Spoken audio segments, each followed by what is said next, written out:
Welcome to Blizzard Fire. We hope this video helps fire up your solution. In this video, I will show you how to connect your Apple Watch Ultra to your phone. First, make sure your iPhone is running the very latest iOS software. Then, power on your Apple Watch Ultra and place it close to your iPhone. Next, open the Apple Watch application on your iPhone to start the pairing process. This initial step is crucial for a smooth connection between your devices, ensuring everything is ready to go.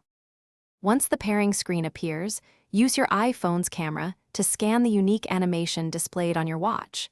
You'll then have the option to set up your watch as a brand new device or restore from a previous backup. After making your selection, simply agree to the terms and conditions to continue. This step links your watch to your phone, preparing it for personalized settings and data transfer. Next, you will be prompted to sign in with your Apple ID. This is essential for syncing your applications, contacts, and other services. For added security, you'll also create a passcode directly on your watch. Finally, you can customize various settings, such as text size and activity tracking preferences, to make your watch truly yours. These steps ensure your personal data is secure and accessible.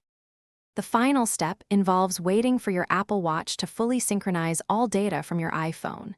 This process might take a few minutes, so please be patient. Once synchronization is complete, you can begin exploring all the amazing features and applications available on your new device. Your Apple Watch Ultra is now completely set up and ready for you to enjoy every day. Congratulations on connecting your new watch. Thanks for watching. If you found this helpful, don't forget to like and subscribe.